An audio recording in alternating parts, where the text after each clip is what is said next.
Welcome to Transformations of Parent Functions. Let's get started. So you remember that our parent functions are quadratic, square root, cubic, rational, exponential, logarithmic, and absolute value. Now we've learned what happens when you put a number in front of the parent function, back with dilation and reflection. Now we want to know what happens when you put numbers over on the right side. These are our transformation functions. So what happens is now there could be an a in front of there, but there also might be an h or a k. And these are what all the transformation functions look like. You still have that a, and the x is paired with an h, and then at the end is a k.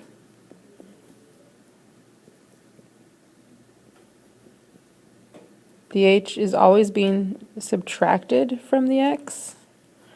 And this one's a little bit tricky with the rational because you could put the a on top, or you could put it in front if it makes more sense, which I might do that way just so you can see that it's still like the other ones.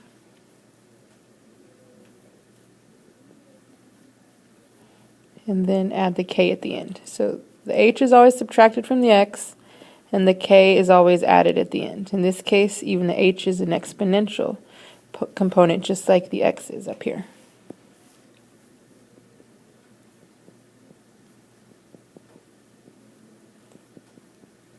And one more. Here the h is with the x in the absolute value. There we go. So again, you can see a's in the front, which we've learned. These h's are with the x, wherever the x happens to be. And then the k's are always added at the end. So these are all the transformed functions, and we're going to learn how our parent function moves when we have this h as a number here, and when we have a k here. So let's go ahead and look at an example. Here's our parent function, the square root parent function. There's the graph. And now we're going to look at when we transform it, square root of x minus 4. So now we've added a negative 4 next to that x. So remember, the number that's with the x is the h. Okay, there is no k here because there's nothing added at the end. So we're looking at this h right here, which is 4, negative 4. Now with the h, you always change the sign of your h. So if our h is negative 4, then we change that sign and we say it's 4. So change, and if you think of there's an h in here, change the sign of your h. Now what happens is, since now we have a plus 4, this moves from its key point 4 spots to the right. Because it's positive, it goes to the right. So we would move this parent function 1, 2, 3, 4 right here. And that's where it would start. And then it would go from there.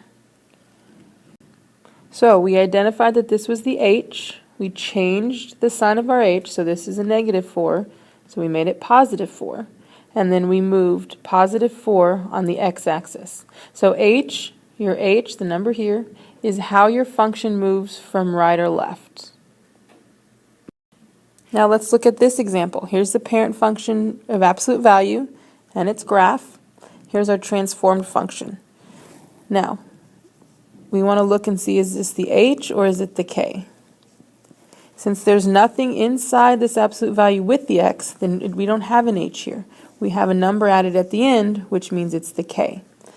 Now, unlike the h, we don't change the sign. We keep the sign of our k. So k for keep the sign of the k.